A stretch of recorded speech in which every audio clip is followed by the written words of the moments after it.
They hope we will give up and give in. But I want to tell you this, we are only growing in numbers. We are only growing in moral clarity. We are growing in urgency and growing in power. The only thing we feel more than heartbroken and horrified and enraged is determined like never before. I am so honored to be here tonight as one of hundreds of thousands of anti-Zionist Jews.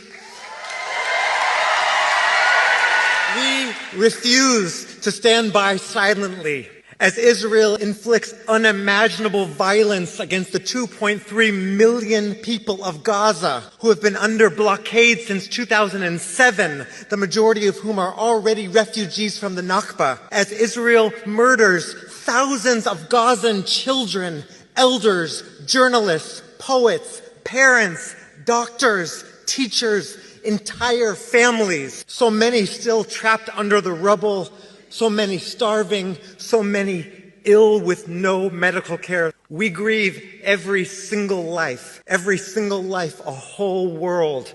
And it is from this grief that we denounce 75 years of Israeli apartheid and occupation that created the conditions for this crisis. With our whole beings, we reject Zionism itself as a racist and colonial ideology.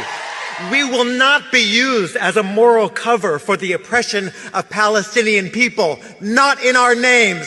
I flew here directly from Washington, D.C., where I had the great honor to support 18 elder Jewish women as they chained themselves to the White House to demand that President Biden stop this genocide and call for an immediate and permanent ceasefire. These women, many of them older than the state of Israel, many of them children of the Holocaust, many of them who have lived through the horrors of McCarthyite repression, screamed, "Biden, you cannot hide. We charge you with genocide." While American media tries to characterize the massive growth of anti-Zionism amongst American Jews as merely a marginal position amongst young people, we know better.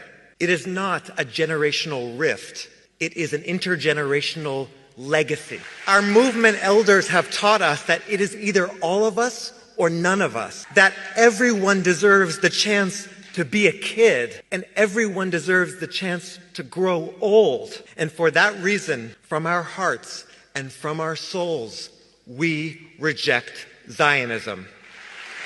Because it has been used as the premise for over 75 years of Palestinian dispossession, exile, and death. Because it tries desperately to conflate Judaism with Zionism, when Judaism is our thousands-year-old rich tradition and Israel is a 75-year-old settler colonial apartheid state. Because it's been used to generate wealth for weapons manufacturers, war profiteers, tech companies, and Western military powers. Because it makes freedom chants on college campuses somehow more controversial than an actual genocide that is actually happening before our eyes now.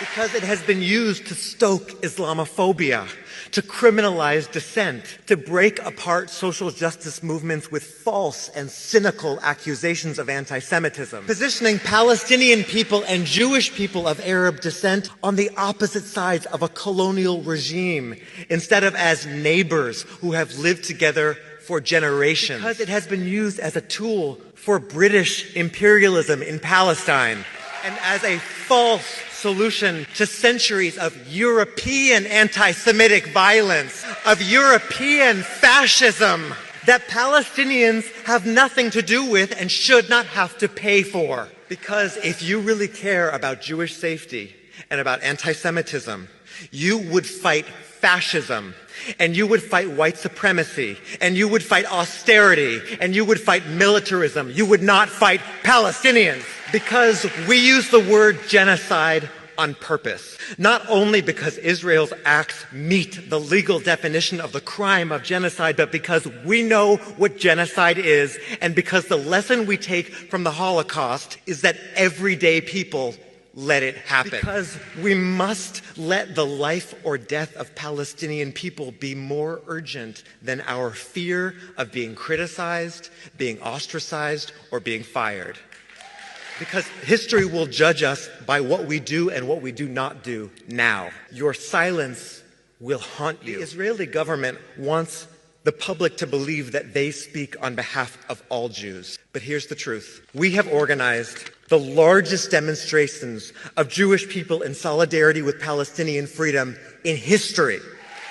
We have poured into the streets and locked down congressional offices and shut down train stations and blocked bridges and taken over the nation's capital to say no business as usual while the U.S. is arming and funding the genocide of the Palestinian people. As thousands are chanting around the world, we are not freeing Palestine. Palestine is freeing us. Because none of us are free until all of us are free from every river to every sea.